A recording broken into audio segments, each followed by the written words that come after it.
Tenemos acá, vamos a dimensionar, acá tenemos la rigidez de la columna, 12 veces E por I, momento de inercia, entre la altura al cubo. ¿Sí? Estamos trabajando con unidades consistentes, Newton milímetro. Ya, Newton milímetro, ¿sí? Va a ser igual a kilonewton metro. ¿Ya?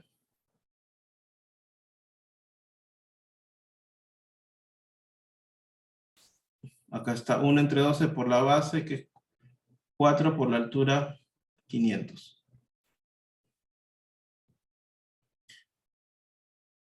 Calculamos el peso, vamos a poner el área tributaria.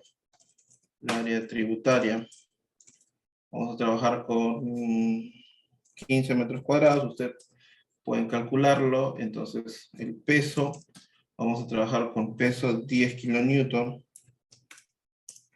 por metro cuadrado. Y acá vamos a trabajar con un número de pisos. Vamos a poner 8. ¿Qué pasa entonces? A ver, miren, tenemos, voy a poner 3 pisos. Un piso, 2 pisos, 3 pisos. Entonces, ¿qué tenemos? La mitad de esto, de este peso se va a la cimentación. Vamos a tener como 1. Este va a ser como M. Y esto que está acá tiene la mitad. Entonces va a ser, no exactamente la mitad, pero vamos a calcularlo como 0,75 de M. Entonces el peso de toda la estructura va a ser la cantidad de pisos. Sí, que tenemos área, peso por área tributaria por número de pisos menos 0,25. Ya está. Esto es los kilonewtons que va a resistir. El coeficiente sísmico, eso ya ustedes saben, más 0,45, vamos a poner 1 por 2,5 por 1 otra vez de amplificación entre R menos sistema estructural, suponiendo que es dual. Entonces el cortante va a ser igual, C por S es coeficiente por esta que está acá, sería el kilonewton, y lo que van a calcular es la desplazamiento horizontal, ¿sí? Desplazamiento horizontal. Entonces, ¿qué tienen?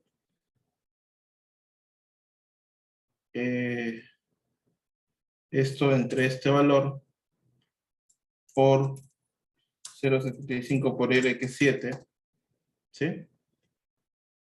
Esto está en milímetros.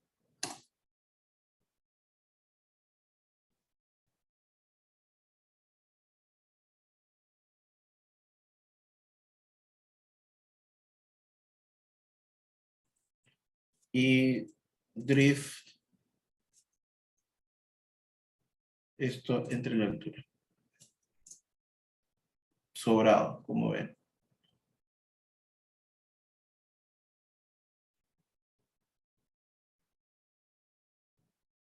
¿Sí? Probablemente acá me quede chico esto, 25.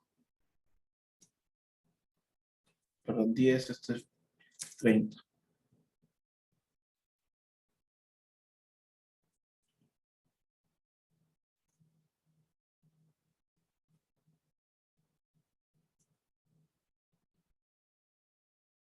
¿Sí? Entonces con eso pueden hacer un ajuste rápido.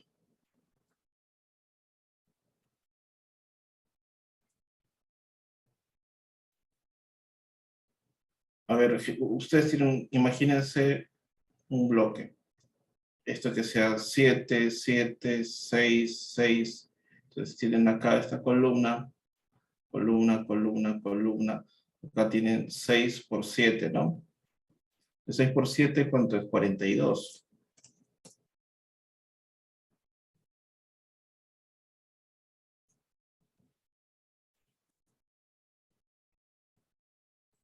Ya, lo que puede cambiar este coeficiente lo bajan.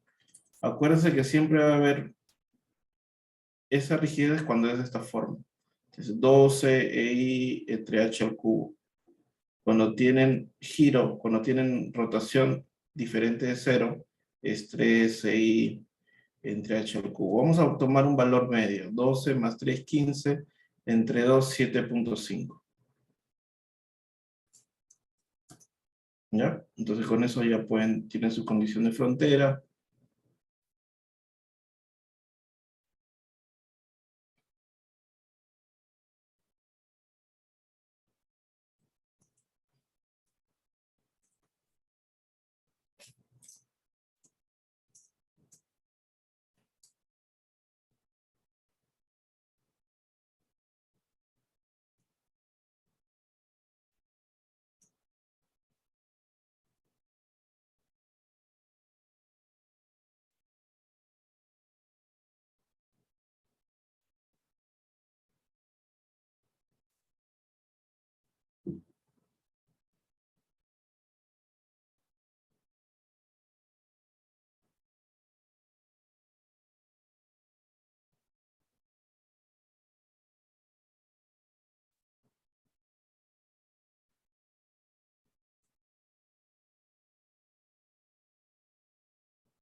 Ah, acá hay un error.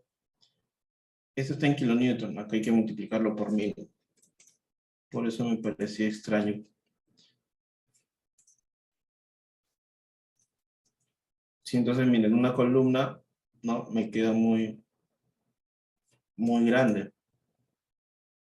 De 750, ya. Acá está. Menor que 0.7%, ¿no?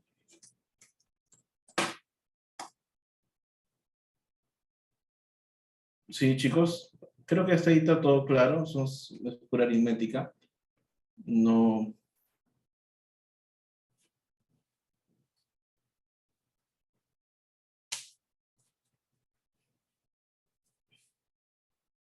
Consultas hasta acá.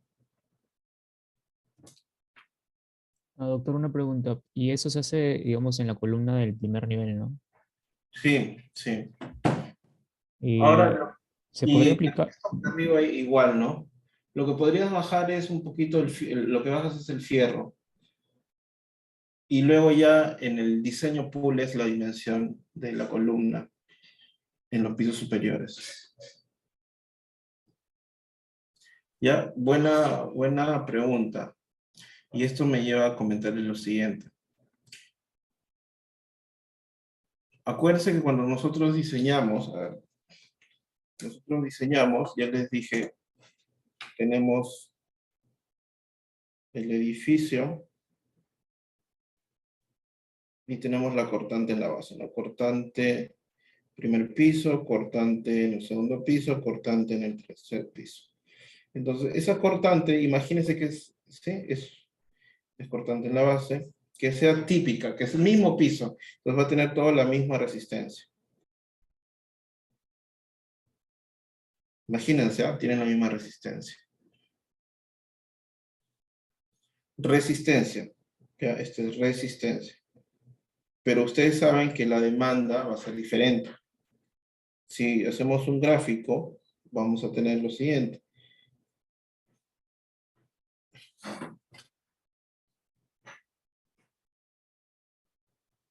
Estos son corte 1, corte 2 y corte 3.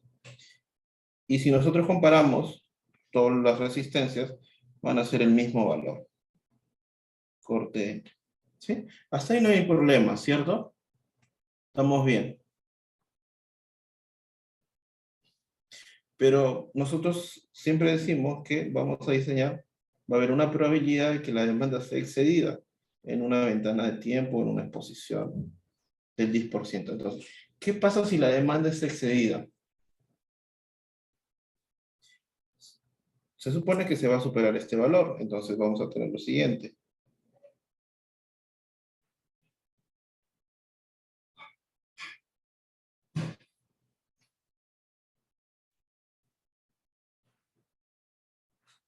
Que ya superó la demanda, ¿cierto? ¿Qué significa esto del primer piso? Que el primer piso ya falló y que los pisos de arriba no. Entonces, eso va a ocasionar que la deformada sea muy grande en el primer piso, porque ya falló, y en los pisos de arriba no. Entonces, esto va a ser un piso débil. Y nosotros no queremos que ocurra eso. Entonces, para lograr ese objetivo, lo ideal es que estas resistencias también sean, si se sobrepasa, no hay problema, pero que se sobrepase proporcionalmente a todo. O sea, si se van a dañar, no concentrar todo el daño en un piso, sino que distribuirlo en altura. Es decir, cuando se deforme, miren, va a ocurrir esto, esto y esto. ¿Sí? Entonces, las deformaciones no ocurren, no se concentran en un piso y evitamos el piso débil. Entonces, por eso es que no deberíamos usar un mismo diseño para todos los pisos. Entiendo que porque tienen muchas actividades, o porque es más fácil copiar y pegar, y bueno, en el programa todo va a salir bien, ¿no? Porque es elástico. Pero esto podría pasar cuando la demanda se excede. Entonces, tenemos que reducir la resistencia de entre pisos conforme vamos creciendo en altura. Esta resistencia al corte, o perdón, esta cortante, no es la resistencia al corte, sino es el corte producido a la hora de la falla por flexión. ¿Sí? Dice corte, sí, está bien corte, pero corte a la hora de la falla por fricción. ¿Ya? No es que es fuerza cortante. No confundir eso, por favor. Nosotros no diseñamos para que falle por corte, diseñamos para que falle por flexión, y a partir de la falla por flexión diseñamos que el corte sea, la resistencia al corte sea muy grande para que nunca falle por corte. ¿Sí?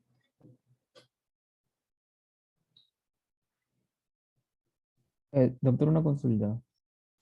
Sí, ¿Usted recomienda en altura variar las dimensiones de las columnas conforme se va sí, subiendo pero de... eso en la etapa final. En la etapa final. Recuerda que al inicio es un análisis elástico, todo es un análisis elástico. Pero ahora, a la hora que ya le pongamos los fierritos y todo eso, vamos reduciendo primero cuantías, ¿sí? Y luego vamos reduciendo sección. Eso es lo que hay que hacer. La misma sección, reduces los fierros, reduces cuantía, hasta que ya no puedas reducir cuantía y de ahí comienzas a reducir sección. ¿Sí? De acuerdo, doctor. Listo, muchachos. Entonces, esa es la explicación que les quería dar el día de hoy. Entonces, les presento al ingeniero Ítalo Inocente. Él nos va, vamos a prender la cámara.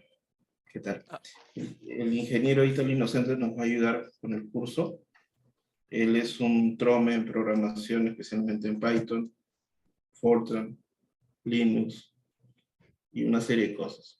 Pero también sabemos bastante de estos temas. Él les va a ayudar con la parte de manejo de programas, ¿no? Etcétera. buenas tardes, doctor. Buenas tardes con todos. Sí. Sí, por supuesto, seminarios extras. Él ha hecho su tesis de grado con el doctor Zavala, ha hecho vibraciones mecánicas, propagación en laderas, en los cerros. Hemos hecho un experimento bien grande en SISMIT, le voy a decir que presente.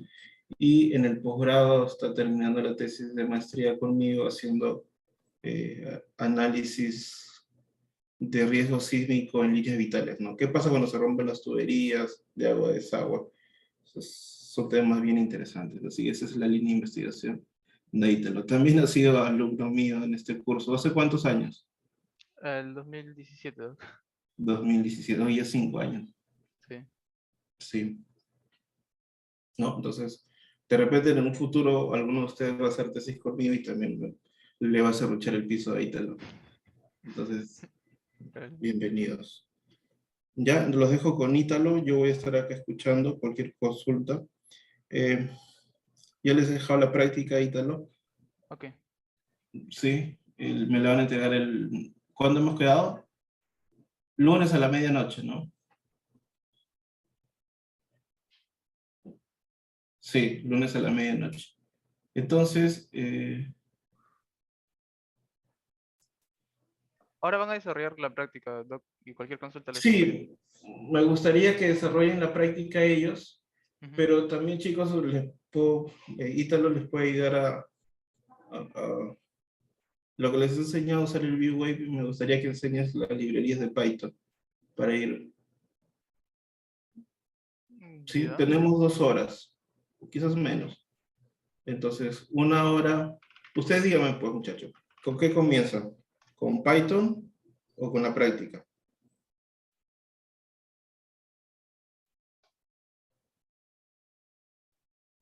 Con Python, dice. Ahí está, la gente quiere Python. Listo. Ahí les enseñas.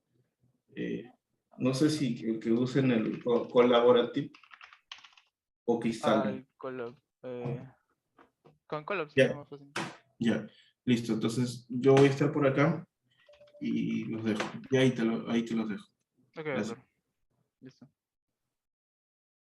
Segundo.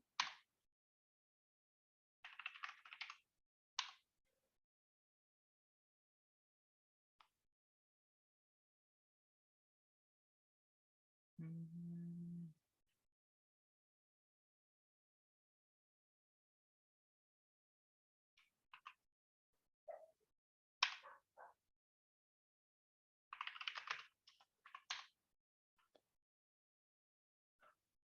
Ya.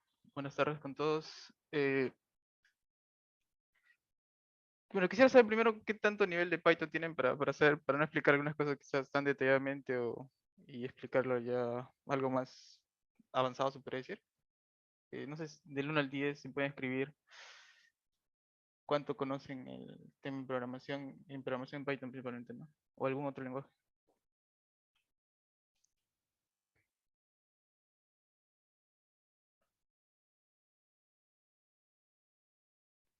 Ok, ok, ok.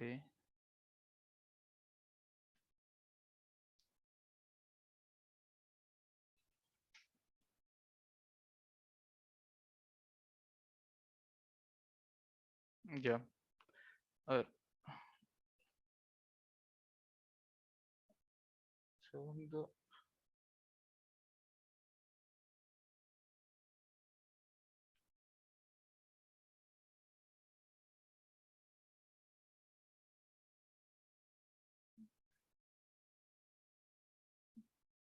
Ya. Segundo.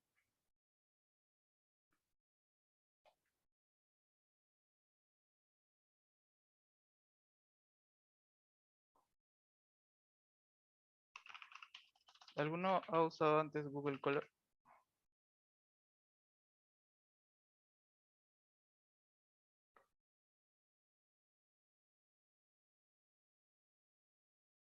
Quiero cuadrar esto. Ah, ya, ya, perfecto. Ya, para comentarles un poco, yo actualmente estoy trabajando principalmente en un sistema Linux, netamente porque es más fácil para el tema de programación y ejecutar algunas rutinas y tal, ¿no? Por eso es que quizás la interfaz les parece un poco diferente. Entonces, lo que yo generalmente hago es correr la misma, o sea, utilizando un mismo nativo de Python, ¿no?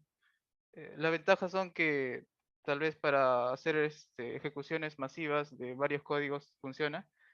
Lo complicado es a veces para generar o visualizar un poco los outputs o las salidas, dejamos imprimir datos, imprimir imágenes, no es tan directo, ¿no? Entonces la ventaja ahí viene el Google Colab, que es una herramienta que creó Google, que lo que hace principalmente es nos genera un entorno virtual a nosotros para poder ejecutar nuestro código de Python. O sea, no los ejecutamos directamente en nuestra computadora, sino los ejecutamos en una máquina virtual, se podría decir, de Google, que tiene un montón en su nube, en su cloud.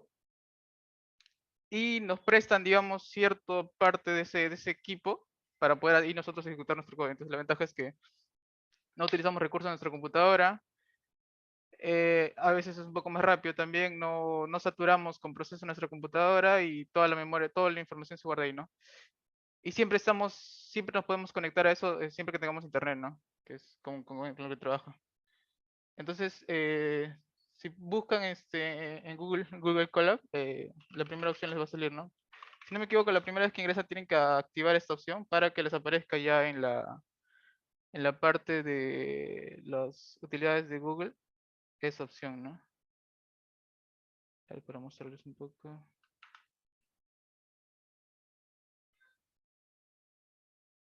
¿Dónde está?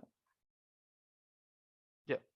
Cuando ingresan a Google Colab o lo activan, si no me equivoco, les va a aparecer en el Drive. Generalmente, ustedes pueden igual redireccionar la carpeta donde están todos los archivos que tienen eso, ¿no? Que tienen, que pueden abrir directamente en Google Colab. Quiero abrir esa carpeta un segundo. Ya. Les aparece algo así, ¿no? En amarillo, Colab Notebooks. Que son los archivos que pueden abrir directamente. Igual los pueden abrir de cualquier carpeta de su Drive, pero generalmente para mantener un orden siempre están ahí, ¿no? Por eso es que automáticamente se crea esa carpeta. ¿Qué es un notebook? Un notebook es esto que están viendo acá, que es parte texto, parte código, en los cuales la parte de código se puede ejecutar directamente, como les comento, a través de Google Colab. Y la parte de texto, bueno, son las que nosotros agregamos para, no sé, ordenar, informar algo, qué es lo que es el código, poner parte teórica, etcétera. Entonces, el notebook al final termina siendo un documento que mezcla ambas partes. Y digamos, si queremos aplicar un tema, sirve bastante. Y al inicio Google Colab se ha utilizado para enseñar programación. Entonces, digamos, es su función para la cual fue creado, pero ahora ya se utiliza a nivel de producción y generar, hacer correr scripts de Python para hacer cálculos, ¿no? Etcétera. Y muchísimo más en Machine Learning, inclusive, que actualmente se utiliza más, ¿no? Bien, no sé si tienen una duda hasta ahora, voy a generar un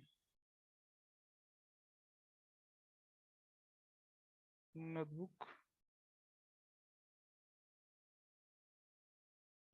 Por ejemplo, cuando ustedes activan el Google Colab ya les sale la opción de generar el notebook, ¿no? Un Google Collaborative. Su extensión es IPNB. Eh, que es, digamos, la extensión por defecto de Google Colab, ¿no?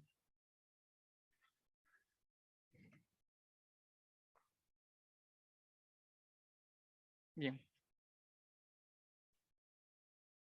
Ya, entonces he generado un nuevo notebook y, digamos, me aparece por defecto un bloque de código, ¿no?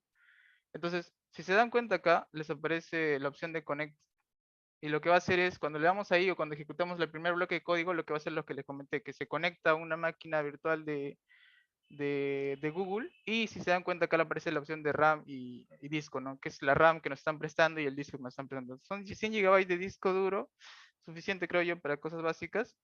Y una RAM de 12 que también es bien decente, ¿no? Entonces, digamos, estas son las características de la máquina virtual que nos están prestando para poder hacer la ejecución de nuestro código, ¿no? Por ejemplo, si quiero imprimir el típico, ¿no? Y le damos al botoncito para ejecutar el código. Entonces, todo este bloque de código, cualquier cosa de Python yo puedo ejecutar. Disculpen un rato el sonido. Cualquier comando de Python puede ejecutar en este bloque de código, ¿no? Y aparte, si yo quiero generar otro bloque de código, puedo generar un bloque de código, un bloque de texto, ¿no? El bloque de texto no se ejecuta, sino son más información extra que yo voy a agregar, ¿no? Ya, ahora, en bloque de texto también es bastante, es tipo un nivel de programación tipo LaTeX, creo.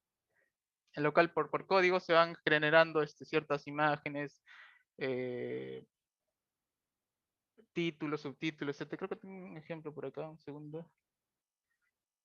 Esto de acá, si no me equivoco.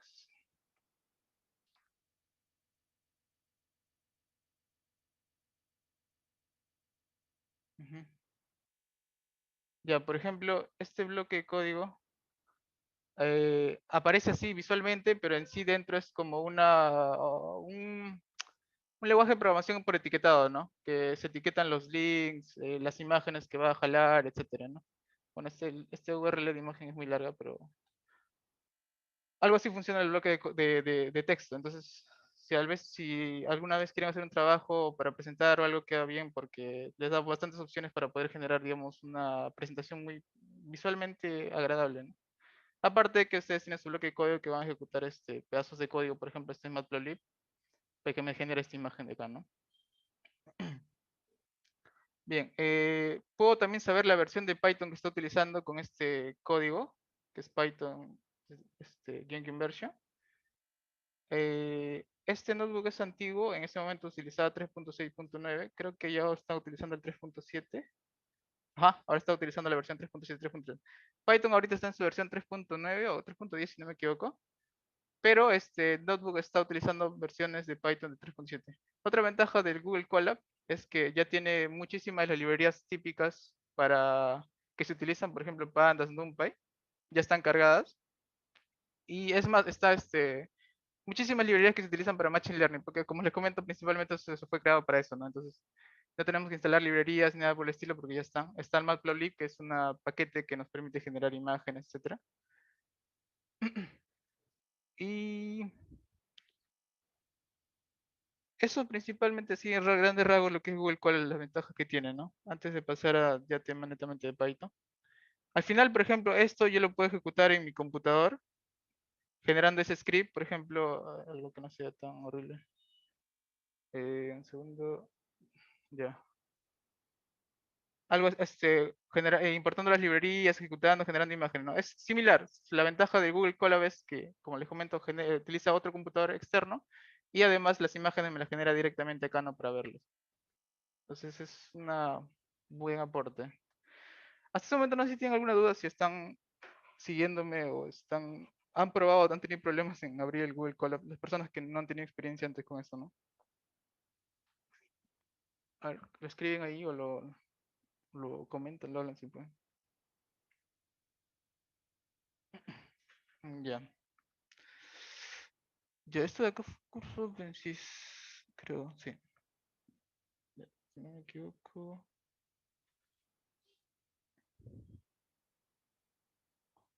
Este de acá. Ya, entonces pueden cambiar el nombre de su notebook si desean.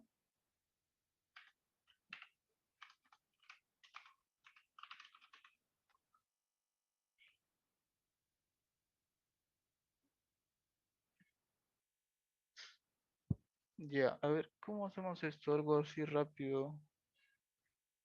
Inicial.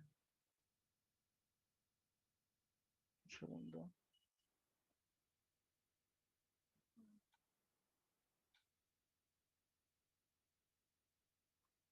Los que están intentando abrir el Colab, ¿alguien ha tenido algún problema? ¿Se pudieron lograr conectar? Quiero estar seguro de que si es que están siguiéndome, pueden ejecutar lo mismo, ¿no? Para iniciar esa línea Ya. habría que dar en más code o Ujú. ¿cómo lo iniciaba esa línea? En Por más defecto, código, ¿no? por defecto te aparece, pero si no te aparece, claro, en más code y te genera un bloque de código, ¿no? Ajá.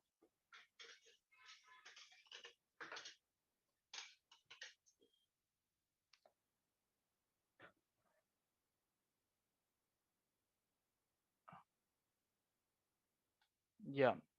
A ver, grandes rasgos de Python. Creo que tengo una presentación. A ver, un segundo, para hacerlo más didáctico. Eh, ta, ta, ta, ta. Extra.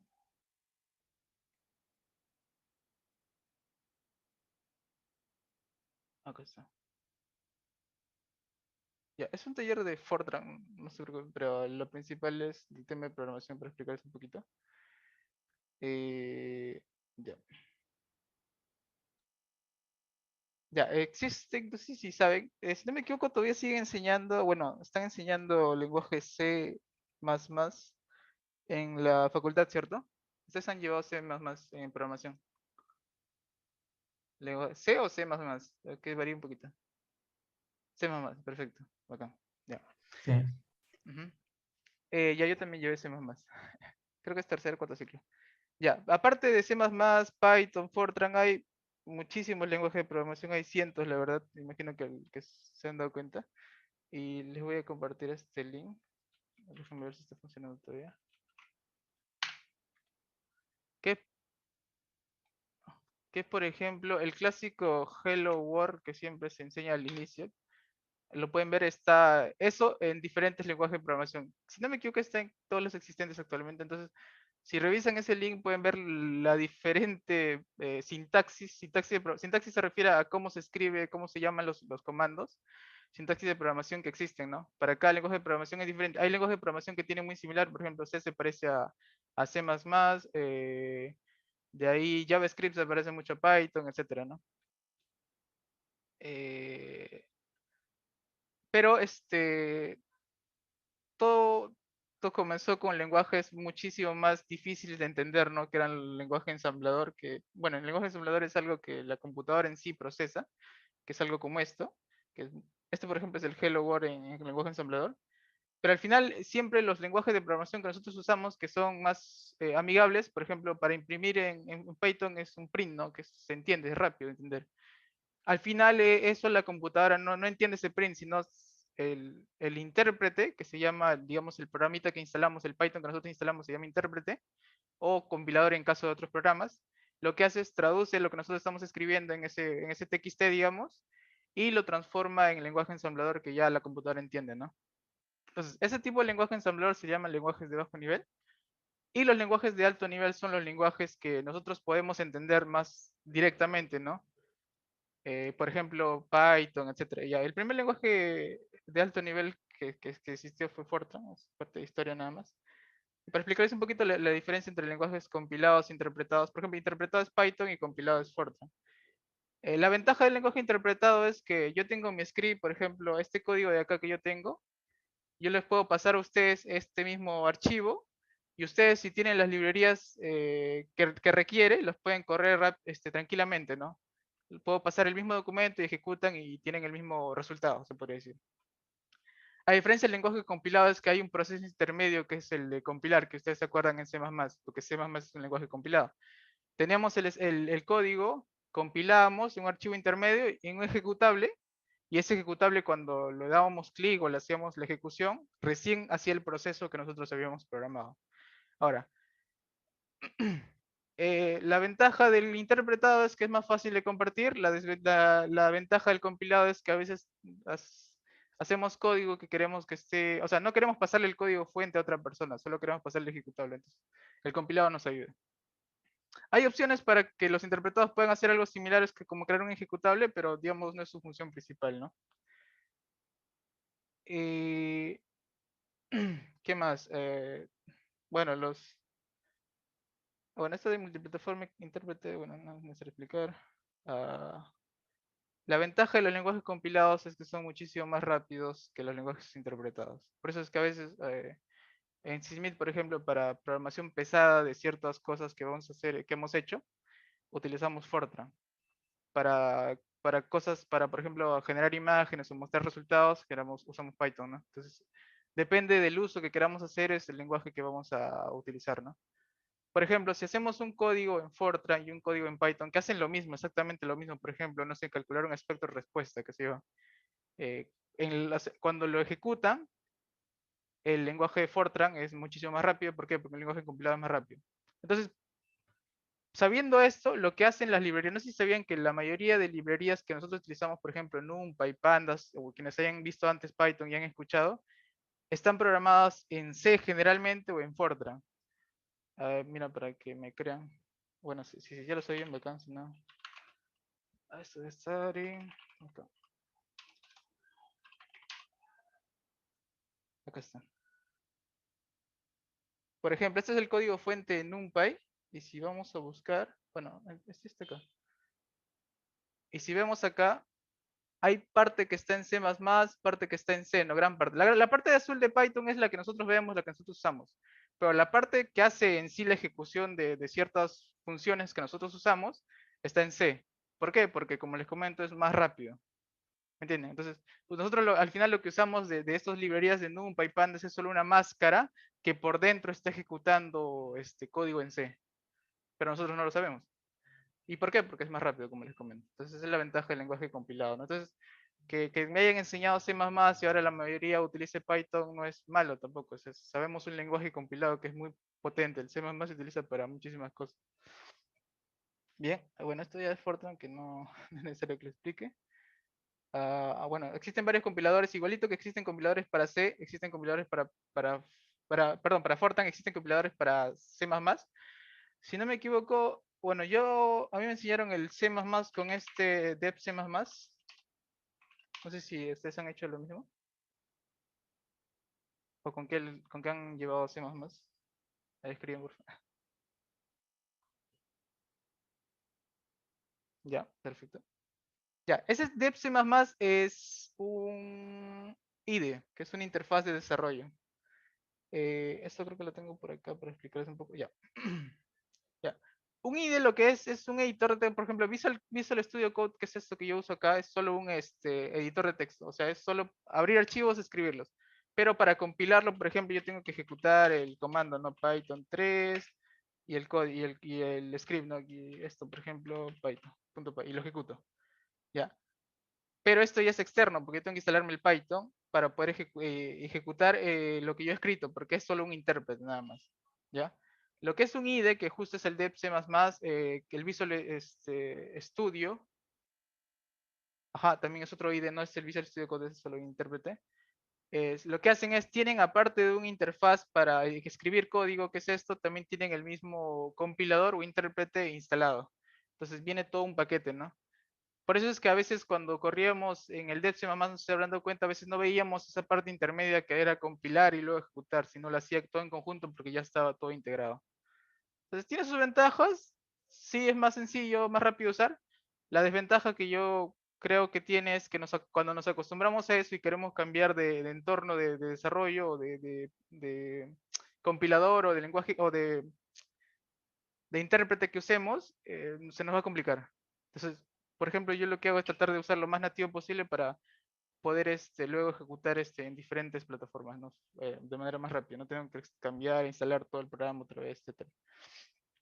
Bien, eso es principalmente en cuanto a algo de introducción, digamos, de programación.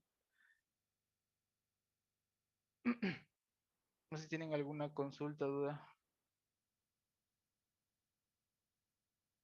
Mm,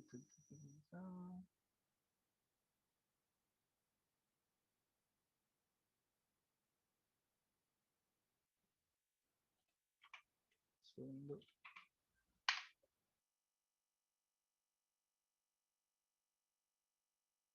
Y, por ejemplo, les paso este link de acá, que es de ranking de lenguaje de programación.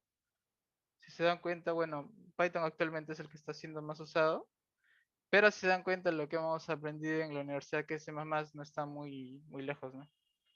Lo malo de C++ es que a veces es un poco complicado encontrarle uso directo, ¿no? Python tiene tantas librerías actualmente que lo podemos utilizar para todo, ¿no? Pero es muy potente el lenguaje, por eso es que sigue siendo muy utilizado, ¿no? Bueno, Fortran no aparece por acá, pero es más de nicho también. Bien. ¿Dónde está esto de acá?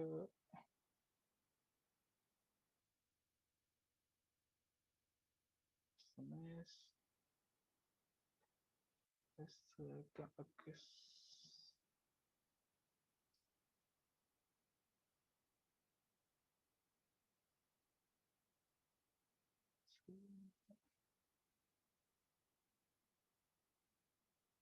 Ya, perfecto. Entonces,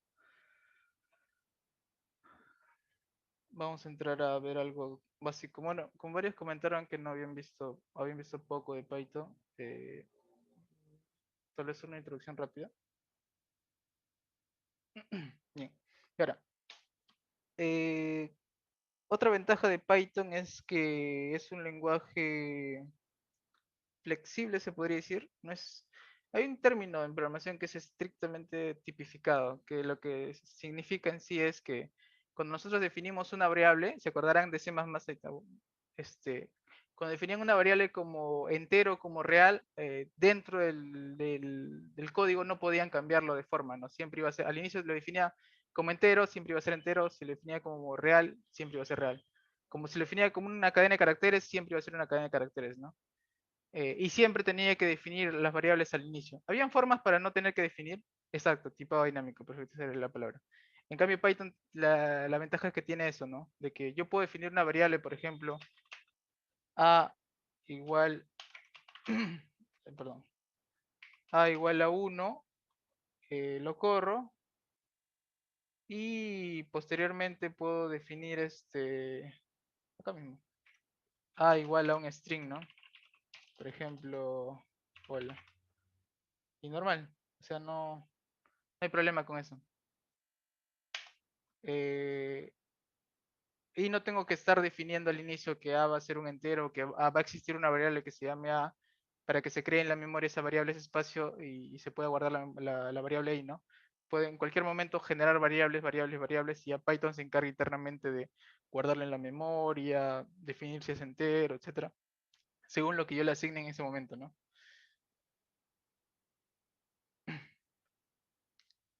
Bien, ahora para importar para usar unas librerías primero tengo que importarlas, ¿no? Entonces, el más usado es import y el nombre de la librería, ¿no?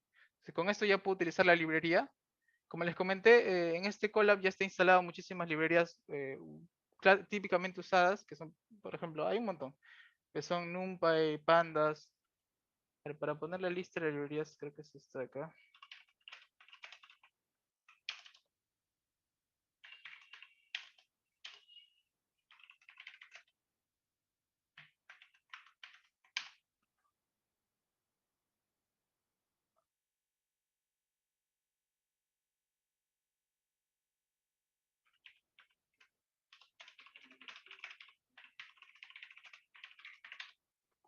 ¿Cómo era esto?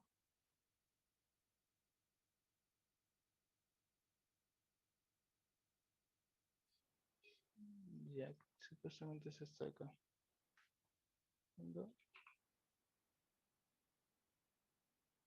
Ya. Por ejemplo, todas estas son las librerías que están instaladas, ¿no? Si se dan cuenta, son un montón.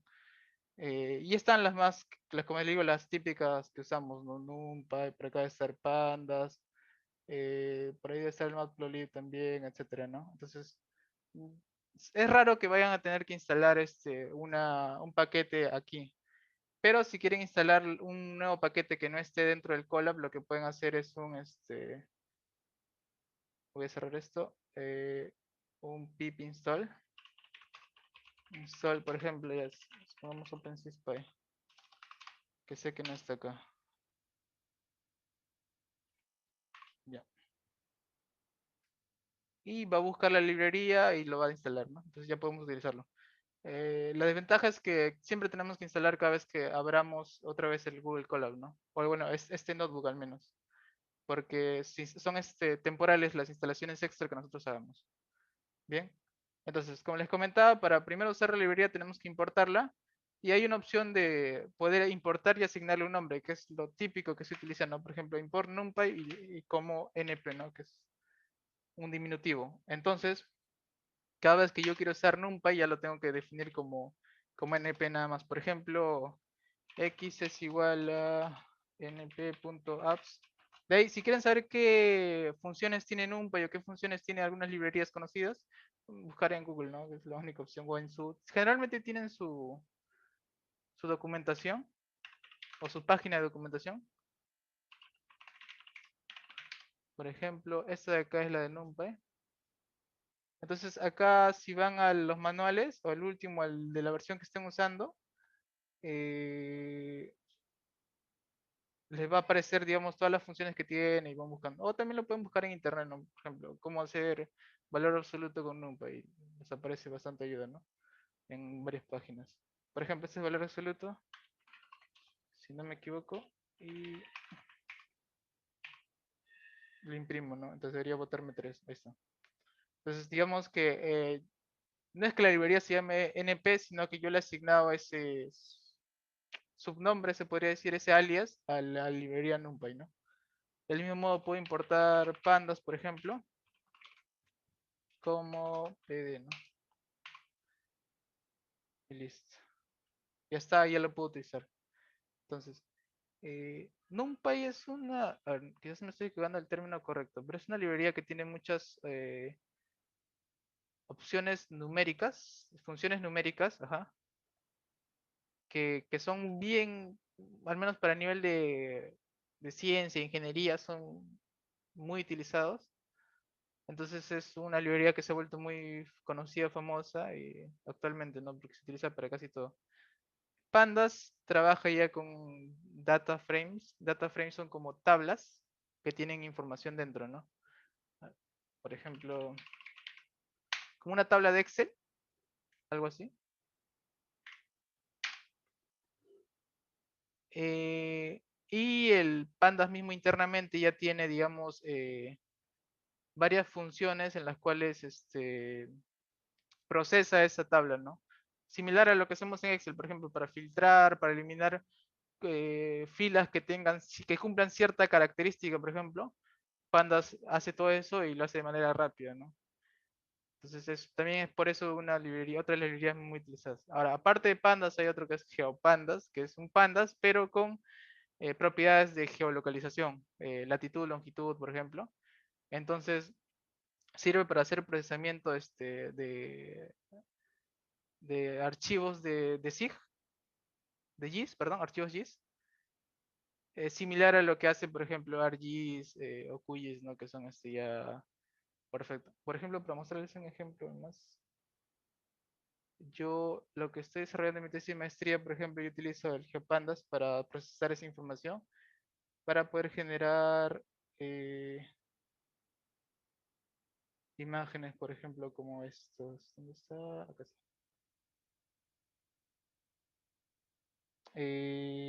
Algo así, por ejemplo. Todo esto ha sido hecho en Python, ¿no? Por ejemplo, con Matplotlib para los gráficos y toda la información georreferenciada, que es, por ejemplo, este es un raster que contiene información de, por ejemplo, en este caso sería de PGAs, ajá, esta es Lima, ¿no? Ha sido trabajado con GeoPandas y otro tipo de librerías, ¿no? Entonces, todo esto se puede hacer en Python, que también se puede hacer, digamos, similar en QGIS o ArcGIS, pero ya con las librerías de Python se pueden hacer también estas cositas, ¿no? Bien, entonces, ya. ¿Alguna duda hasta ahora? ¿Sí? Que tengan. Quiero saber si tengo un ejemplo para hacer una introducción de Python.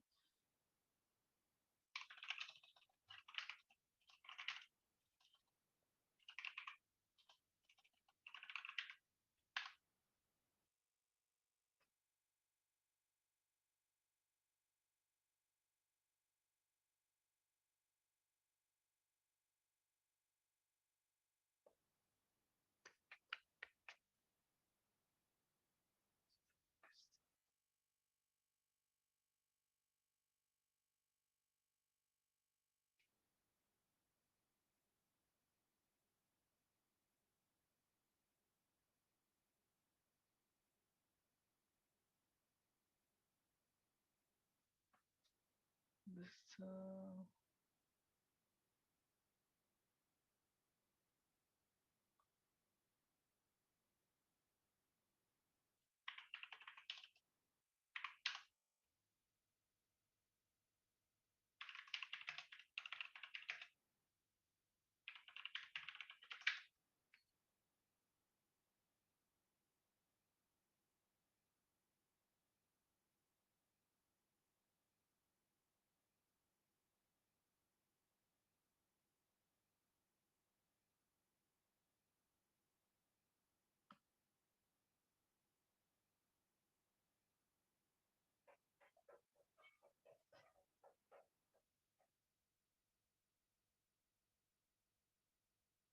Ya. Por ejemplo, les convierto un recurso.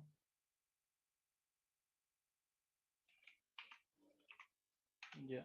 Acá hay, por ejemplo, notebooks ya creadas que son justo para aprender lo básico de Python, ¿no?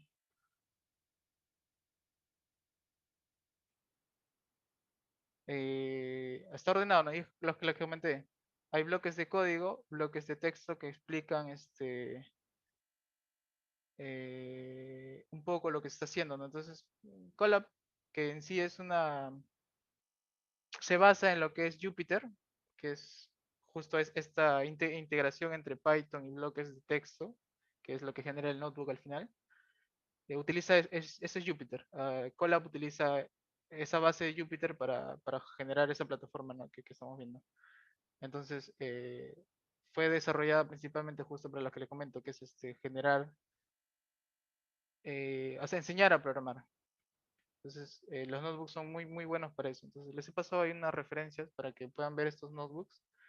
Y ustedes mismos, quienes no tienen experiencia en Python, puedan ver, tener un primer contacto con el lenguaje y se pueden familiarizar un poco, ¿no?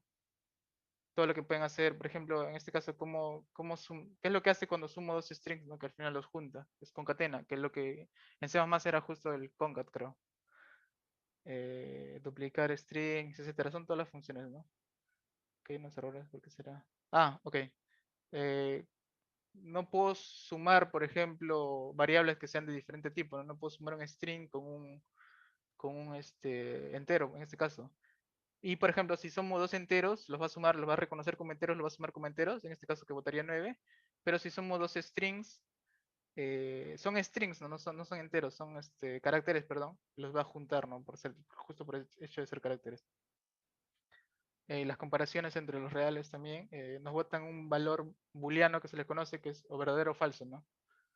Y esto, por ejemplo, sirve para hacer luego ya sentencias if-else, que es similar al C++.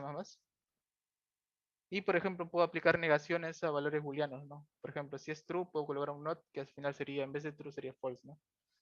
Etcétera. O a valores de A o O, que sería, o sea, si los dos son verdaderos, con el AND sería verdadero. O sea, para que sea verdadero, tienen que ser ambos verdaderos. O con el O, al menos uno tiene que ser verdadero para que la sentencia sea verdadera, ¿no? Etcétera. Y al final, esto de acá nos sirve para hacer sentencias if-else, ¿no? Para que nuestro código haga cierta cosa si es que cumple tal condición, o haga otra cosa si es que no cumple esa condición, ¿no? Que si no me equivoco, ahí está. Controles de flujo. Sentencias de controles de flujo que son el if, el else y el elif, ¿no? Cuando no cumple una condición el, puedo colocar una condición elif. En este caso. Y así, hacer todo esto ahorita, por ejemplo, creo que no tendría el caso. Pero les dejo ahí la referencia para que puedan revisar estos notebooks que son buenos, ¿no?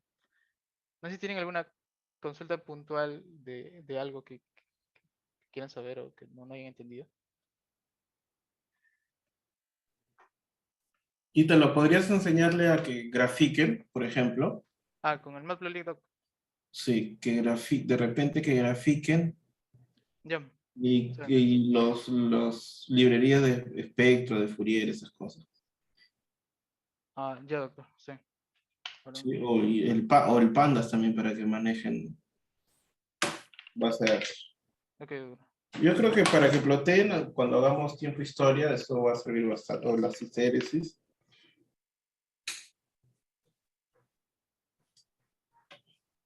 Ok. Estoy buscando.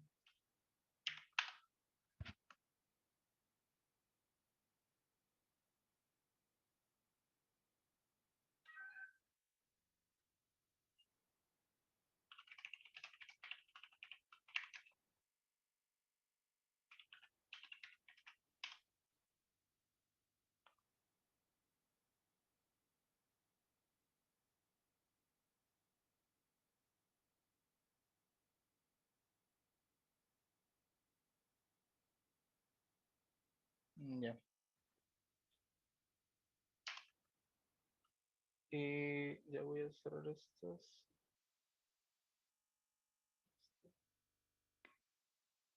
Ah, pueden eliminar del Colab sus bloques de código en esta partecita del tachito. Sus celdas que no requieran. Bien. Bien, entonces, para utilizar el Matplotlib tenemos que importar la librería. Que es ¿Podrías, cómo se llama? De repente enseñarles a partir de un registro de SOIs de un... Ah, ya. y que grafiquen Ya, creo que sí lo tengo. Ahora, Sí, ahora el texto vas a tener que guardarlo en el Drive o que lo jalen del... eh, lo podría convertir en un drive que sea el libro, Doc. O si no se lo paso, Doc, y lo sube. No sé, pues depende, no sé, los chicos que te han dicho, cómo van a trabajar Eh, con el Colab o van a instalar el Python. Hasta ahorita he estado usando el Colab, Doc, que es más directo para no estar esperando que instalen el Python, pero depende de ellos, ¿no? Ajá. ¿Ya qué dicen, pues chicos? Están en silencio. Ya en el Colab, entonces dice. Entonces crea, tú tienes acceso creo al Drive del curso, pon ahí un registro Ya, doctor. Sí. y ahí pues trabajan, ¿no? Es el mismo drive del semestre pasado, ¿no, doctor? Sí, sí. Ah, ya, perfecto. No creo que te haya borrado a ti, pero Hasta no sé, de ahorita. repente lo he borrado a todos, sí. Ah, creo que sí está Ah, bien. no, tengo que cambiarlo ahora con el nuevo correo. Sí, por favor, doc. Ya estoy dejando un registro. Ya está. Es más, acabo de ver una carpeta que dice registros, que está en Lima de 1974 en el Parque de la Reserva. Ya. Entonces, con ese podrías trabajar, doc, para no estar Sí, siguiendo. sí, podrías trabajar con eso. Ya, un segundo.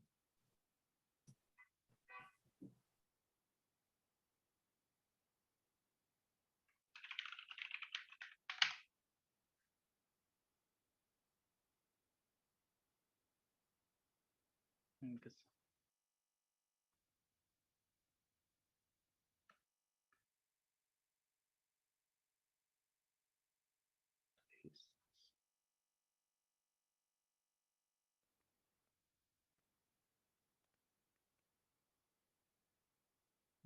Ya.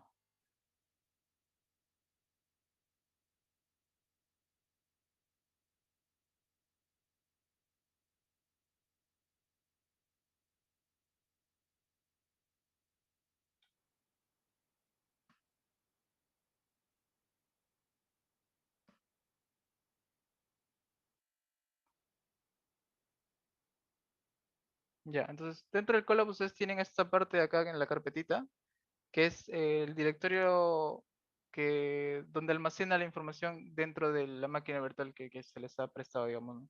Entonces ustedes pueden subir acá archivos, bloques de código, etcétera. Perdón, archivos de scripts de códigos, por ejemplo, o archivos de información, ¿no? Por ejemplo, en este caso yo lo que voy a subir es el registro que acabo de descargar, ¿no? Bien. Entonces, por ejemplo, si yo le doy acá ls, perdón, me va a aparecer que tiene el archivo y también tiene una carpeta que es sample data, ¿no? Y la carpeta sample data es información o archivos que automáticamente te aparecen para hacer ejemplos que el Google Colab tiene al inicio, ¿no?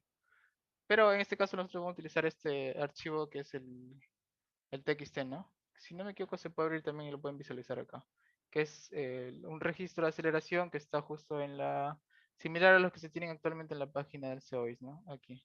Entonces, si en un momento quiero trabajar con otro registro, puedo buscar en esta página y descargar el registro, ¿no? Por ejemplo, está acá, descargo el registro, en descarga el TXT similar, ¿no? A esto acá, que está con toda la información del evento, de la estación, etcétera. Pero lo que a nosotros nos importa es esta parte de acá, ¿no? Que es el registro de aceleración en sí. Bien, entonces hay varias librerías, opciones para leer esto, pero lo vamos a leer con NumPy. Para eso voy a importar NumPy y lo voy a leer desde, a ver, a igual a read, no, NumPy read CSV.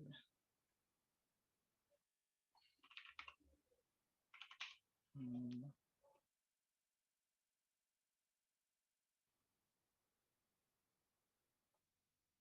Ya. hay dos opciones, con el get from txt o el numpy read csv. Ya. Siempre que bueno, es muy difícil recordar todos los parámetros que les pedí de estas funciones, entonces siempre no, los que no se acuerdan buscan la documentación y van viendo qué parámetros requieren ustedes, ¿no? Pero en este caso, para esta función, por ejemplo, para leer CSV o txts o CSVs que también son txts, pueden utilizar este game from txt, ¿no? De NumPy. Entonces, como ya le he nombrado np al NumPy, lo llamo directamente como np punto y me permite colocar luego la función que yo voy a utilizar, ¿no?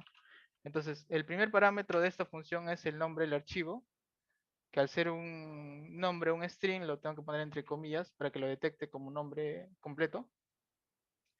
Y el siguiente que vamos a necesitar nosotros es skip header, ¿no? Que es lo que vamos a hacer es ignorar las columnas principales, todas estas, las filas principales, perdón, para poder leerles de acá, que es lo único que nos importa, ¿no? Desde el punto de acá.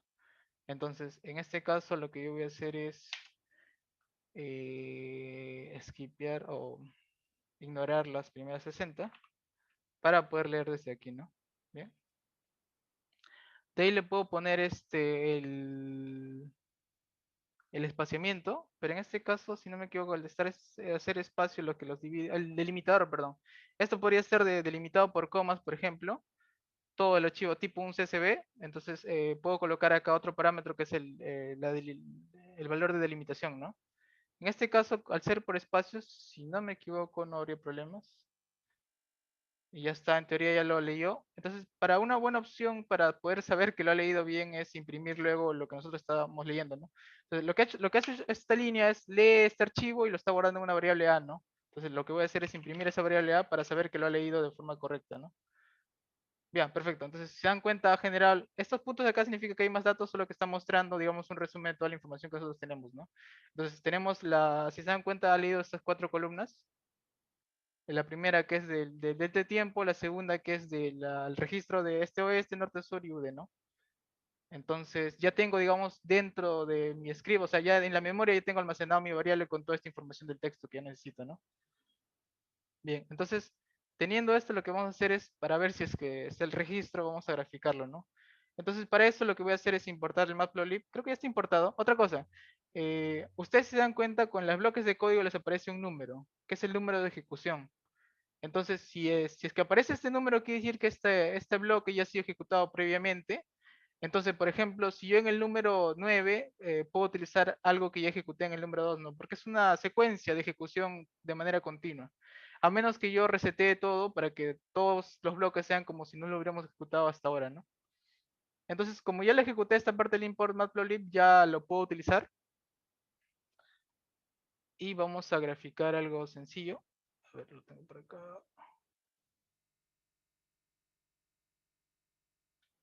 Segundo.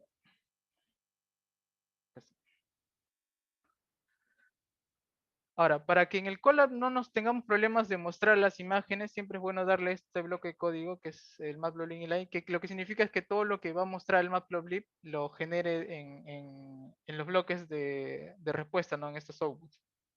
Para que siempre nos aparezca la imagen, ¿no? Segundo. Ya.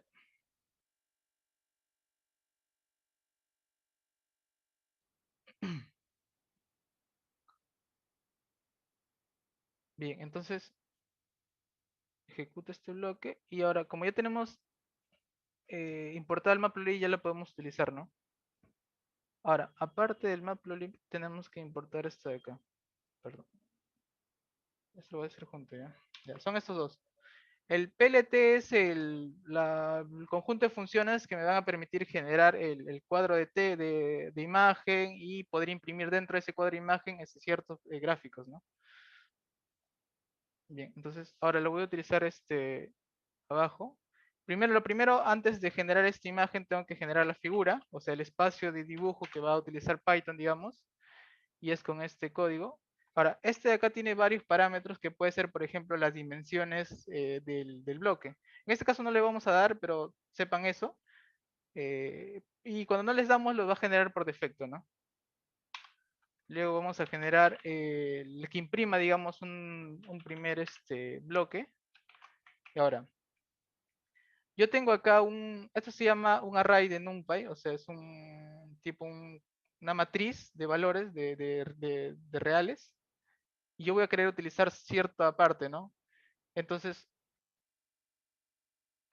yo tengo acá 4 columnas y n filas, ¿no? Por ejemplo, si solo quiero la primera columna, lo que yo puedo utilizar es solo seleccionar la primera columna, ¿no? Que si no me equivoco es... ¿Dónde está esto? 1. Ya, esto me da la primera fila, entonces lo que voy a hacer es de toda la primera fila, solo la primera columna. Wait, acá. Ya. Ahora sí. Lo que estoy diciéndole es que me seleccione todas las filas, pero solo la columna 1, ¿no? Es la columna, verdad, en Python siempre se inicia en 0, ¿no? 0, 1, 2, 3. Entonces, lo que estoy obteniendo es el array de esta columna, ¿no? Entonces, yo quiero graficar esa columna como X, que sea el tiempo, y como Y, que sea el registro de este o este, por ejemplo. Entonces, lo que yo voy a hacer acá es colocar el primer valor que sea X, que sea el delta de tiempo, que pues sería 0, y el segundo bloque que sería el registro este o este, ¿no? Bien, entonces yo lo tengo y ahí está, se muestra, ¿no? Puede ver el registro. Ahora, este bloque de imagen de Matplotlib se puede estilizar, ¿cómo decir? Se puede colocar diferentes parámetros para que el color sea diferente, el tipo de línea sea diferente, etcétera, ¿no? Por ejemplo, si yo le pongo este siguiente parámetro, me va a generar con una línea discontinua, ¿no? ¿Ven? Ya no se ve tan bien, pero... Y tiene más opciones, ¿no? No sé si hasta acá han llegado. ¿Tienen alguna duda? ¿Algo no les pasó? Ah, ya. Sí, el GenFront XT es el... Le voy a pasar esto. Ya. Hasta ahí me siguen los que están trabajando con el color. Les salió la imagen sin problemas. A ver que te muestren la pantalla. De manera inopinada selecciona a alguno de los compañeros. Ya, a ver, al hacer. A ver, un segundo, no aparece. Ahí está. Carlos Francisco o, o algún voluntario que quiera mostrar que dio su avance.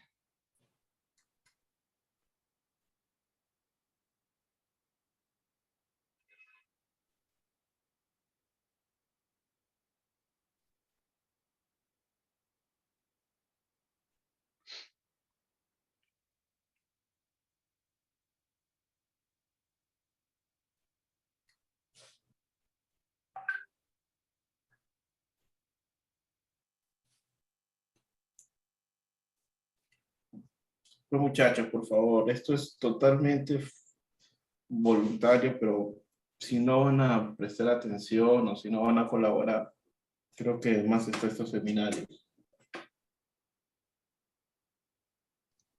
Sí, me llamo, creo, ingeniero. Sí, sí, a ver, ¿qué ha estado avanzando? El código que ha implementado. Bueno, yo tomé otro registro, igual lo voy a compartir. Ah, gracias. Pero podría dar la opción de compartir. Quítalo, a ver. Sí, ahora, Doc. Un segundo. ¿Dónde está?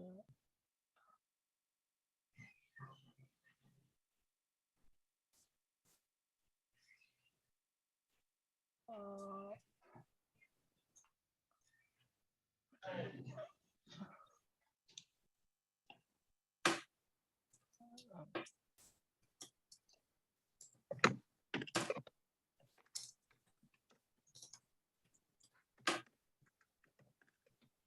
un segundo, no me aparece esta opción.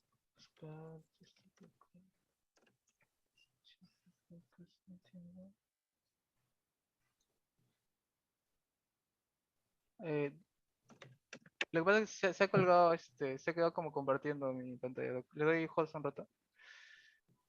A ver. No me salió la opción. Ya, ahora sí. A ver, comparte, por favor, Carlos Francisco. Ya, está bien. Ya se puede ver.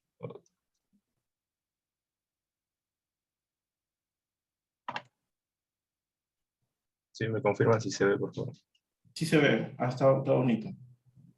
Sí, bueno, sí, había tenido algo de experiencia con la lectura de datos, más que todo para utilizar la función del método de Newmark para poder hallar la respuesta de un sistema de un grado de libertad, y acá es la función que utilizó justo también el ingeniero Guita, el GenFrontExt. Lo saqué nada más de la red de C-Smith, que es esta de acá.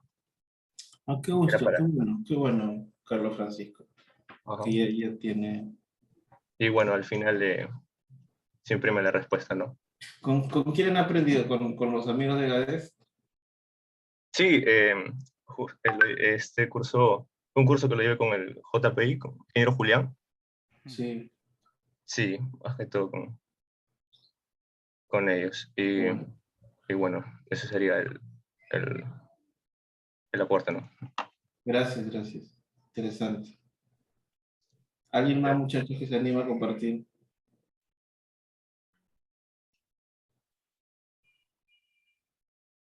¿No? ¿Ninguno? A ver, y te lo continúa, por favor. Ya.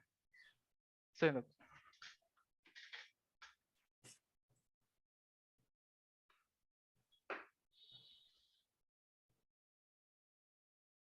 Ya. Bien, entonces como ya tenemos los registros cargados en variables, bueno, en una variable, pero podemos extraer, digamos, el registro en el que nosotros queremos trabajar. Podemos generar, qué sé yo, su espectro de Fourier, su espectro de respuesta, etcétera, ¿no? Para eso, por ejemplo, NumPy tiene su opción también para sacar Fourier. Pero dentro, por ejemplo, en el SysMid nosotros utilizamos códigos programados por gente que trabaja ahí también con nosotros, eh, que a veces sabemos, digamos, exactamente lo que hace. A veces utilizar algunas librerías para cosas así importantes, tenemos que estar seguros de lo que está haciendo internamente, ¿no? Para poder saber que esté haciendo lo que nosotros queramos hacer, ¿no? La otra vez hice que comprimí la señal y hice que lo pasara a sonido. Sí, creo que me acuerdo de mostrar. Sí, sí.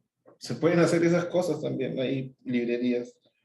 ¿Cómo suena el terremoto? Claro que tienen que aumentar la frecuencia porque no, el sismo generalmente tiene contenido de frecuencia hasta 15, 20 y tantos hertz. Y uno puede escuchar de 20 a 20.000 hertz. Entonces, habría que comprimir la señal un poquito para ver. Sí. Creo que ya ahora podrías explicarle un poco el SAP, ETAPS. Sí, es solo que acá no tengo instalado que el sabiendo. Ah, ya entonces continúa. Yo el miércoles hago eso entonces. Ya, ya. A ver, voy a hacer la ¿Qué otra cosa quieren que les enseñe? Que Ítalo. Sí, depende de ellos, Doc. Claro, porque a ver, sugerencias. Ustedes me han dicho que querían aprender, pero están calladitos ahorita.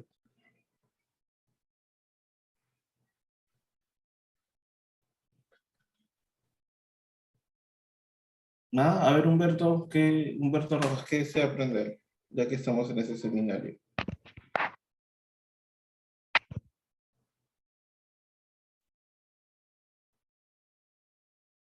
¿Qué tal? Buenas tardes, doctor. ¿Me escucha?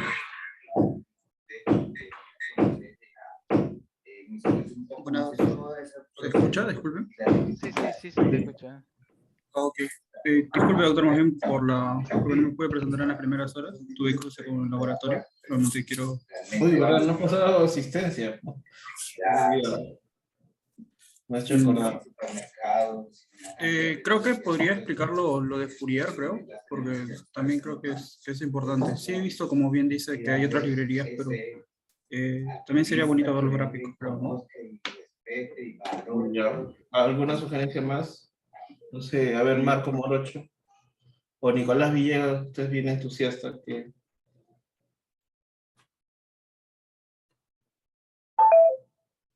A ver, voy a pasar lista a los que no tengo registrado. Barja, Escudero, Rojas, Guaroto, sí, sí entras, ¿no? Entonces, ya, Ítalo, a ver, como dicen, el cliente tiene la razón. A ver, explícale lo de Fourier. La parte teórica. No, la parte teórica no, ya la parte teórica se los he explicado, la parte de implementación. Ah, ya, ok. Entonces, quería utilizar una función que tenemos mejor. Estoy buscando.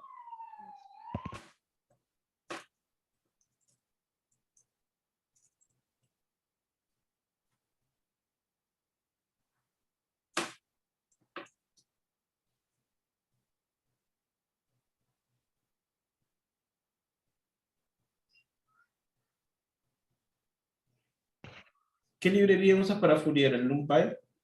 No, es una que programamos en Fortran y lo jalamos a Python. Por eso. ¿Y dónde lo tienes? ¿En GitHub o cómo lo...? Sí, solo que como está compilado para Linux, Ah, para ya. compartirlo así está un poco complicado. Pero lo A hacemos ver, en el espérate, servidor generalmente. voy a ver qué librería usaba yo. Creo que no ¿Puedes recuerdo. explicarles un poco del lenguaje de bajo y alto nivel, por favor? Sí, les he explicado un poco hace un Ah, ya, ratito. ya, ya, para que, sí. Entonces, nosotros programamos en Fortran. En Fortran es un lenguaje un poco más duro, pero es supremamente más rápido. Y el C++ es más rápido incluso, ¿no? Sí, es un poco más rápido. ¿Les has explicado de los hilos, la computación en paralelo? No, pero sí tengo una... A ver, explícales por qué eso es importante. Eso es lo que van a trabajar. Ya, ahora les explico. Por ejemplo, en Windows también se puede ver, pero les muestro en Linux. Digamos, estos son los cantidad de procesadores que tiene actualmente mi computadora, ¿no? Que son 16. Entonces, generalmente los de las computadoras, los laptops, me imagino que la mayoría tiene un Intel i5, i7. Bueno, quizás alguno tiene un i9.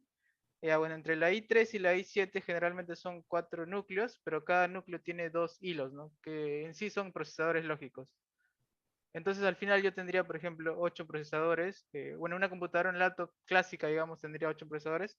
En este caso mi computadora tiene un procesador Xeon de Intel también, pero tiene en este caso el doble, ¿no? Que serían 16 procesadores. Entonces, ¿de qué me sirve saber esto? Es que cuántas tareas puedo ejecutar al mismo tiempo en mi computadora, digamos. En este caso yo podría ejecutar 16 tareas en paralelo, o sea, al mismo tiempo que están trabajando en cada uno de mis procesadores lógicos, ¿no? Entonces, generalmente hay muchos programas que corren en paralelo, pero nosotros no lo sabemos porque internamente cuando han programado, los han hecho para que todas las tareas que tenga que hacer por ejemplo, el SAP, el ETAPS, todas las tareas que tenga que hacerlo, la distribuyan en ciertos hilos, ¿no? En ciertos procesadores. Cosa que hago que la mayoría de mis procesadores trabaje la misma cantidad, el mismo porcentaje, y no se sature, digamos, un procesador y pueda al redistribuir estas tareas pueda reducir el tiempo de ejecución de algo, ¿no? En este caso, por ejemplo, el Windows y en este caso Ubuntu que le estoy mostrando, hace o tiene internamente una distribución homogénea de las tareas que está realizando. En este caso, por ejemplo, el abrir el Zoom, el Visual Studio Code, tener un navegador de internet, etcétera, utiliza recursos de la computadora, recursos de la RAM, etcétera, y además los procesadores para poder ejecutar todas esas tareas que estamos haciendo, ¿no? Entonces, lo que hacen generalmente los sistemas operativos es redistribuyen todas estas tareas para que se, se haga de manera homogénea, ¿no? Entonces no hay un procesador que trabaje más que otro para que el desgaste, digamos, en tiempo sea homogéneo. Pero aparte, si nosotros programamos un script, nosotros tenemos ya que indicarle si es que queremos que haga esto, ¿no? Entonces, por ejemplo, en el SysMid, en un proyecto del SBS, teníamos un programa que ejecutaba un montón de simulaciones y demoraba, por ejemplo, en correr de manera lineal, ¿no? O sea, que solo un procesador haga todas esas ejecuciones, digamos, 3 días, creo, si no me equivoco. Pero paralelizando eso, o sea, redistribuyendo todas esas tareas en todos los procesadores y utilizando un servidor, digamos, con mayor cantidad de núcleos, reducía todo ese proceso a 6 o 4 horas, ¿no? Por ejemplo, le voy a mostrar cuántos tiene el servidor que tenemos en el SysMid.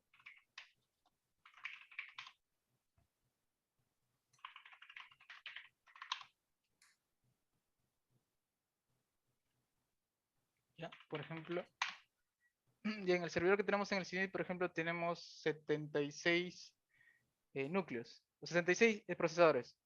Y acá es, por ejemplo, donde corríamos ese programa que les comento pesado, ¿no? En este momento, por ejemplo, casi no está trabajando nada porque no tiene ninguna función.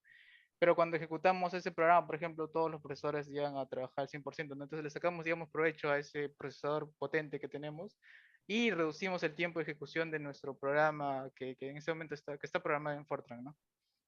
Entonces,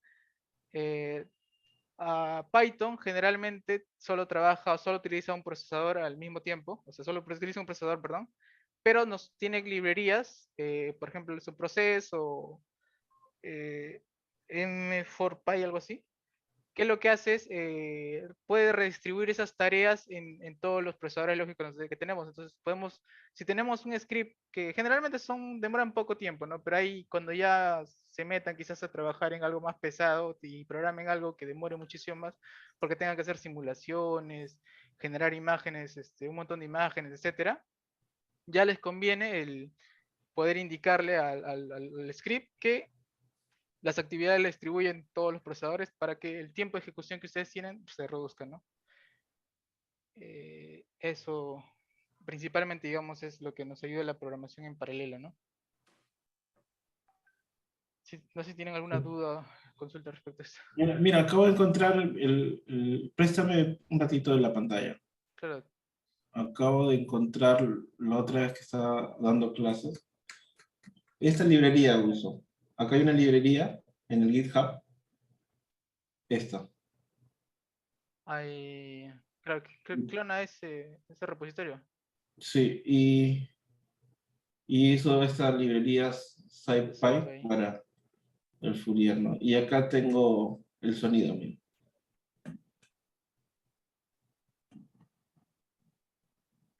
Creo que no ha convertido el sonido, Doc, o se Ah, escucha no así, compartir sonido. creo. Espérate, vamos a compartir sonido. Ya, vamos a subir el volumen. ¿Escuchan? ¿Llegaron a escuchar eso? Sí, ese es cómo suena el terremoto, ¿no?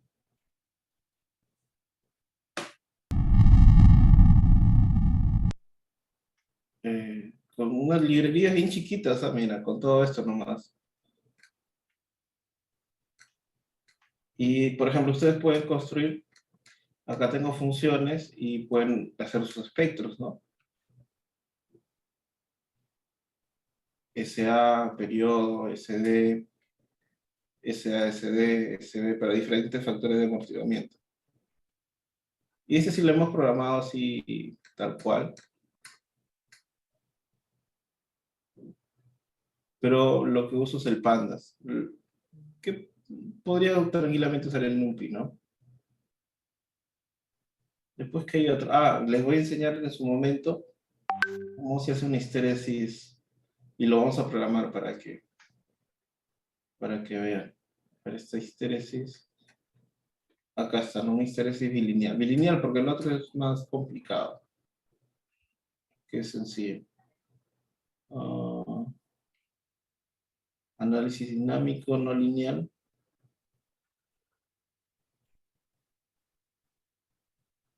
No. Ahí está, no lineal.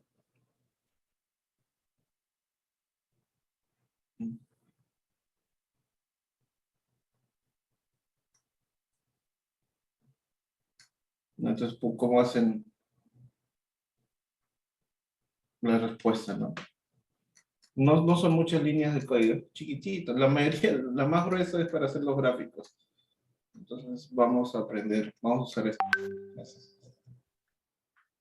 Ahora hay librerías como eso ya no sé si hagamos seminario del OpenSea. Eh,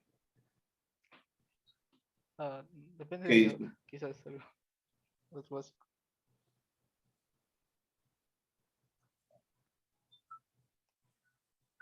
Ya. Ya te dejo, a ver, continúa, Ítalo, por favor. Ok, doctor.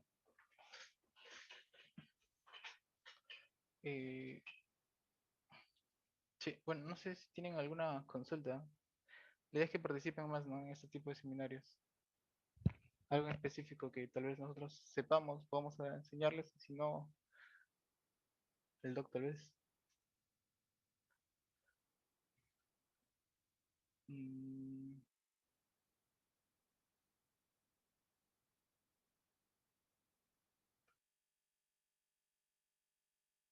en la anterior, ¿qué hacía el matplot inline? Ah, ya. Lo que hace el matplot inline es permite que cuando nosotros le damos la sentencia plt.show, que está para mostrarles. Y acá. Cuando nosotros le damos esta sentencia, o en este caso no es necesario, cuando le damos la sentencia plot nada más, pueda generar la imagen en línea, o sea, se refiere a que aparezca dentro del notebook, ¿no? Si no le damos esta sentencia, requeriríamos utilizar o sea, si no me equivoco, sale error en el notebook. Pero si utilizamos un Python nativo, digamos, tendríamos que darle la sentencia que es plt.show, ¿no? Que es lo que hace es muestra todo el gráfico que se ha almacenado, que hemos ido guardando, ¿no? Con los comandos que hemos puesto, por ejemplo, este de acá.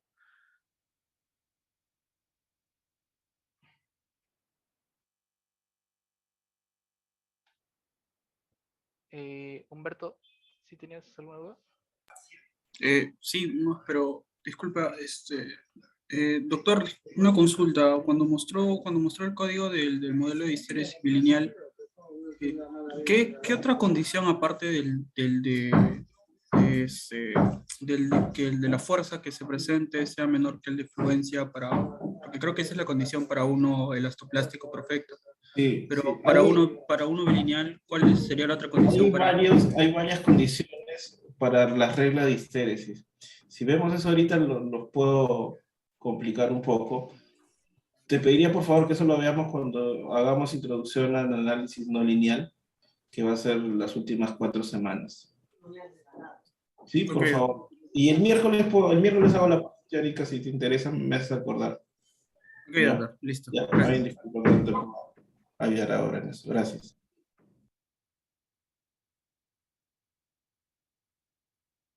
Mm, bien. ¿Alguna otra duda o consulta?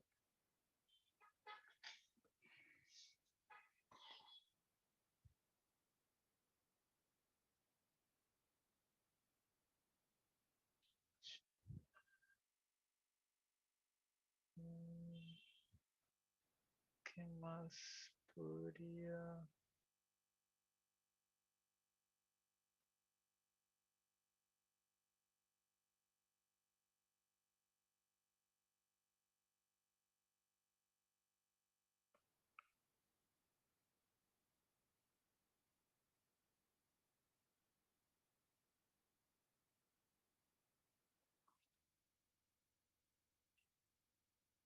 Para obtener los espectros del sismo, ¿cómo se programaría? Para obtener los espectros del sismo. Eh, pueden utilizar como el doc comentó, como el doc les mostró en su notebook, que imagino que luego les va a mostrar o compartir. Pueden utilizar funciones de librerías existentes, como en este caso, si no me equivoco, quienes tienen la transformada de Fourier para sacar el espectro de Fourier es NumPy y SciPy también.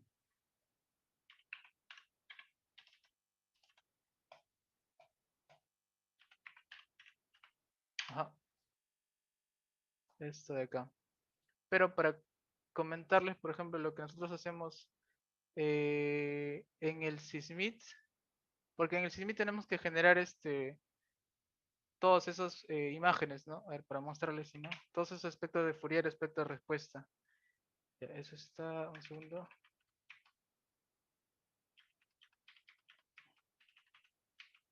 Acá.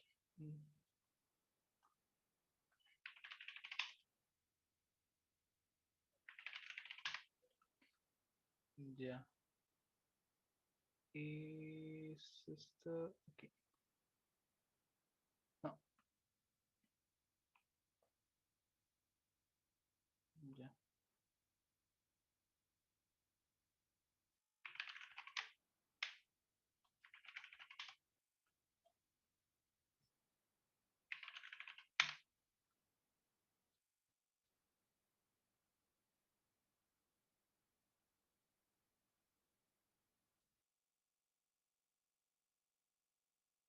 Por ejemplo, de este evento, voy a modificarlo a...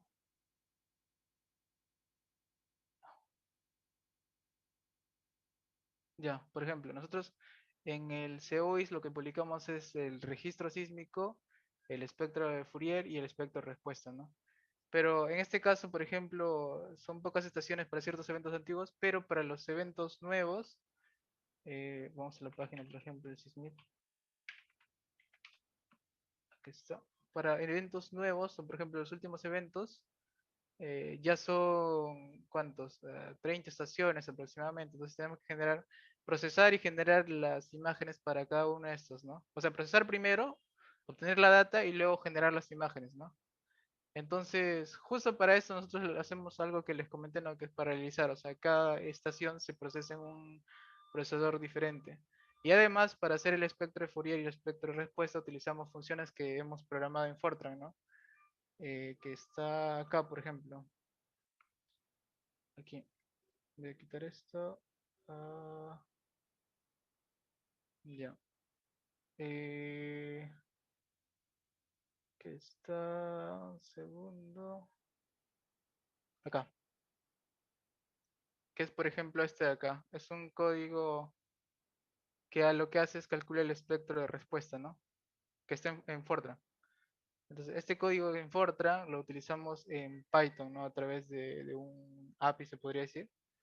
Y es justo o sea, utilizamos la potencia de Fortran, porque es más rápido, porque es un lenguaje compilado, que podría ser tranquilamente C++, por ejemplo. Y utilizamos la versatilidad de Python para poder generar las gráficas con esas librerías que nosotros tenemos, ¿no? Entonces, por eso es que no uso tanto el Fourier de NumPy de Python, porque está programado, digamos, y eso es lo que usamos nosotros internamente, ¿no? Pero lo que podemos hacer es utilizar el mismo paquete de NumPy o SciPy. Un segundo.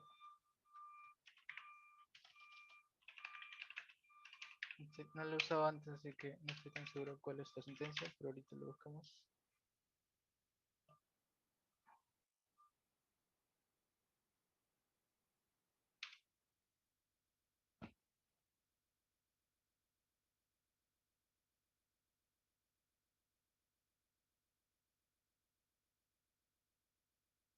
Ya. Por ejemplo, ¿dónde está?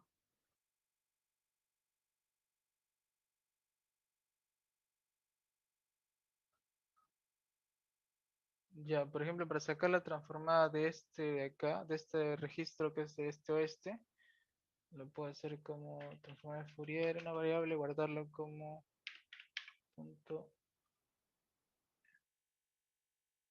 Aquí está. Y de la variable que yo voy a aplicar es del registro, ¿no?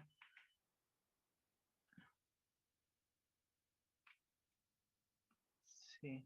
Ajá. Ya en teoría debería funcionar. A ver, un segundo. Ah, no, estoy acá. Un doble. Ya, ahora sí. Bien. Entonces, en teoría, esta es la transformada de Fourier. Y si lo ploteamos, a ver.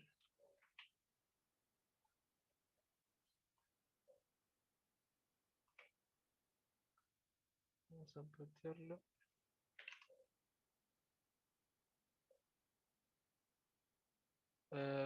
Ya, acá falta hacer un procedimiento más que es sumar las inversas. No está directo para hacer la transformada, ¿no?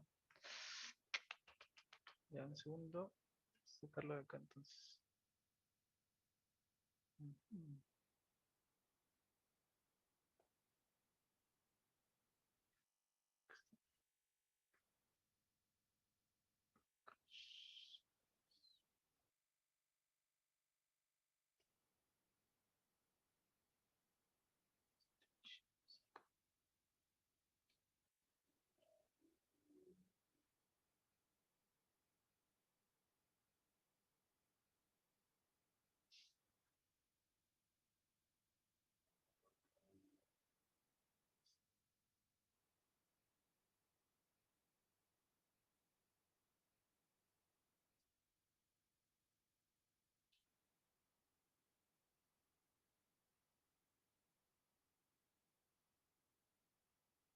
Mm,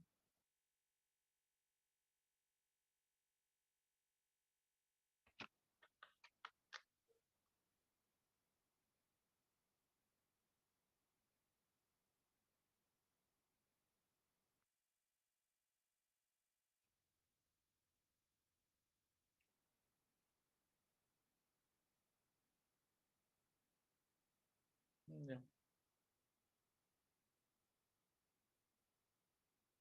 Mostrar las frecuencias.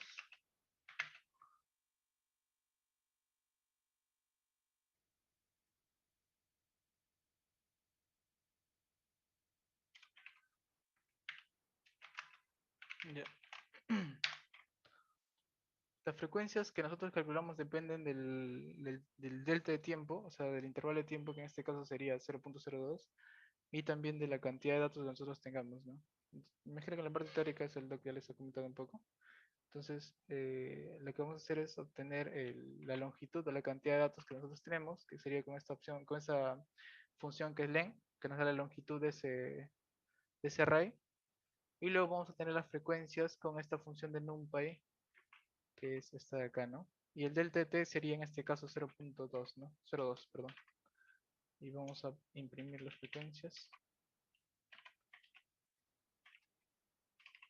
para estar seguros. Ya, perfecto. Entonces ya tengo las frecuencias de mi registro de mi espectro de Fourier, ¿no? Que sería, a ver, si lo muestro sería color, de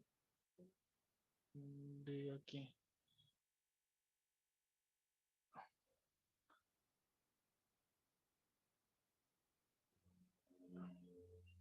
Esto de acá, ¿no? En este caso, bueno, frecuencias son periodos, ¿no?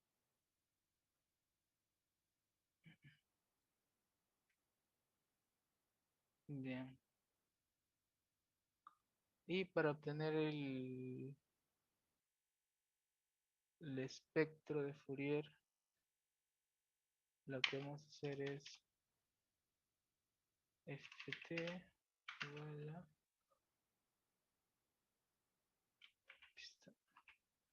función de valor absoluto, y acá sería la data que es esta de acá, ¿no?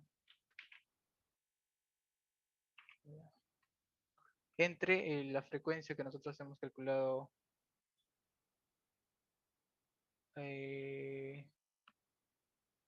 what?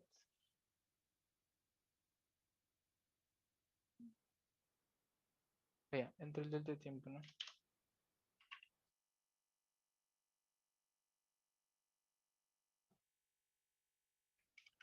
Entonces, 0.02.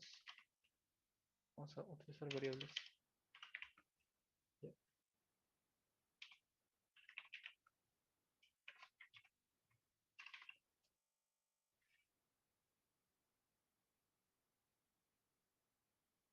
Ya. En teoría ya está. Vamos a plantearlo.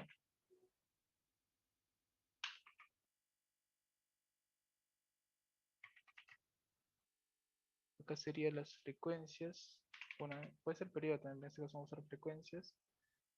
Y la transformada, ¿no? Ya, ahí está, por ejemplo, la transformada en frecuencias, ¿no? El eje X es la frecuencia, el eje Y es el valor de la amplitud, ¿no? Que depende de las unidades del valor de acá. Creo que estoy dividiéndole incorrectamente. Ujú. Sí, pero si se han dado cuenta, esto es utilizando netamente NumPy, no también es una opción. Igualito así que NumPy, SciPy también tiene sus funciones para la transforma de Fourier, para la transforma inversa, etcétera, para obtener las frecuencias. Entonces pueden utilizar esas funciones para hacer este procedimiento, ¿no? No sé si tienen alguna duda respecto a eso. O sea, igual les recomiendo que ustedes mismos vean la documentación mejor para que sepan exactamente lo que están ejecutando, ¿no?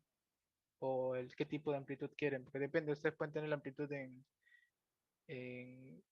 o sea, en unidades de velocidad más o menos, o en unidades de aceleración, dependiendo de cómo lo están normalizando, ¿no? Eso ya es tema del respecto de respuesta, ¿no?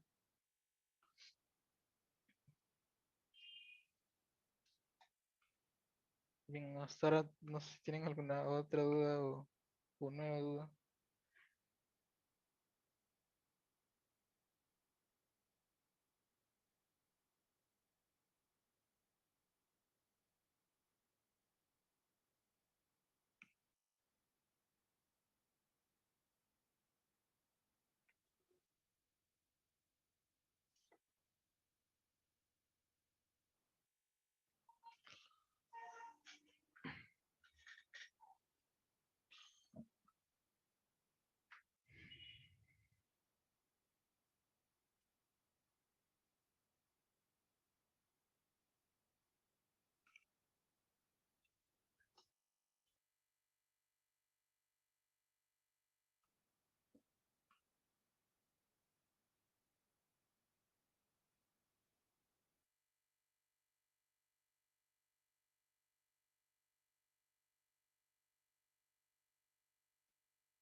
O alguna consulta de su práctica, tal vez.